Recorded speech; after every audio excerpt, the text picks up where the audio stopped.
राधे राधे। श्री हरिदास आपके साथ जुड़ चुके हम प्यारी सी कहानी लेकर। ये कहानी ऐसे संत की है जिन्होंने हमारे श्री रामचंद्र जी को अपना शिष्य माना और हमारी प्यारी जानकी जी यानी सीता जी को अपने पुत्र वधू। चलिए बताते हैं ऐसा उन्होंने क्यों किया।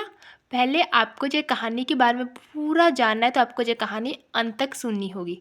चलिए आपको कहानी के बारे में बताते हैं। ये जो संत थे इन्होंने श्री रामचंद्र जी की भक्ति की और इनका मानना था यदि हमें भगवान के साथ मित्रता रखनी है तो हमें उनके साथ संबंध तय करना होगा। इसलिए उन्होंने श्री रामचंद्र जी को अपना शिष्य मान लिया। शिष्य यानी कि अपना बेटा। शिष्य हर एक गुरु का बेटा होता है, तो उन्होंने श्री रामचंद्र जी को अपना शिष्य मान लिया।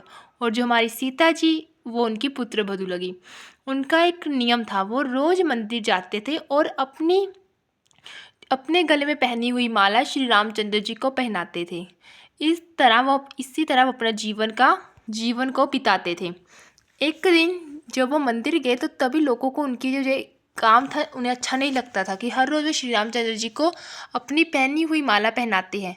तो सभी गांव वालों ने पुजारी जी से कहा कि आप वो संत को मना कर दीजिए, क्योंकि वो हमारे श्री रामचंद्र जी है और जो अगर संत जी को माला चढ़ानी है तो वो नई माला दे। पर लेकिन जो संत जी है वो हमेशा रामचंद्र जी को अपनी उतारी हुई माला देते थे।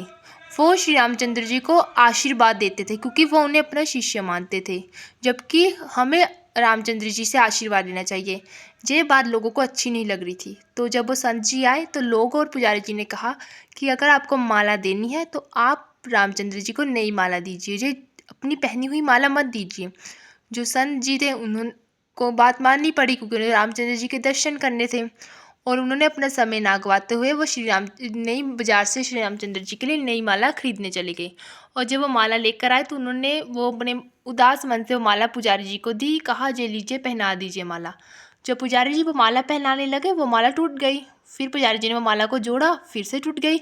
2 3 4 बार ऐसा करने से वो माला बार बार टूट रही थी। वो माला रामचंद्र जी पहन ही नहीं रहे थे। जो पुजारी जी थे उन्हें मालूम हो गया कि उनसे बहुत बड़ा अपराध हुआ है। उन्होंने उन संत जी से माफ़ी मांगी और कहा हमें माफ़ कर दीजिए, जैसा आपको रामचंद्र जी के साथ संबंध तय करना है, आप अपने शिष्य मानते हैं उसी तरह आप उनकी पूजा कीजिए। अब जो संत जी थे वो रामचंद्र जी को अपनी पहनी हुई माला ही पहनाते थे और प्रभु भी इस माला से बहुत ज़्यादा खुश थे। और जब भी वो श्री रामचंद्र जी के दर्शन करते थे तब वह उन्हें अपनी सीता जी को अपनी पुत्र वधू मानते थे। और उस समय जो ससुर के सामने जो पुत्र वधू थी वो अपना चेहरा नहीं दिखाती थी, वो बड़ा सा घूंघट करके रहती थी। इसलिए जब भी संत जी आते तो पुजारी जी से कहते थे पुजारी जी मैं आ रहा हूँ, तो पुजारी जी सीता जी के सामने पर्दा लगा देते थे।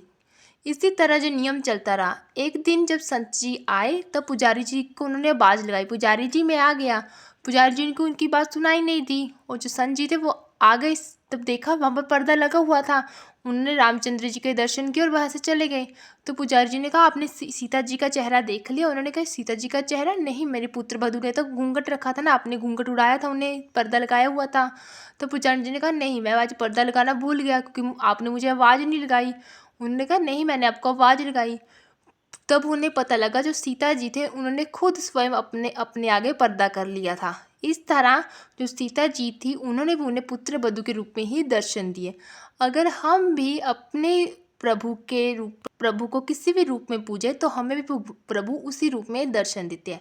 तो बोलिए सियावर रामचंद्र की जय, पवन सुत हनुमान की जय। अगर आपको हमारी ये कहानी अच्छी लगी हो तो हमारी वीडियो को लाइक कीजिएगा और हमारे चैनल को सब्सक्राइब करते रहिएगा।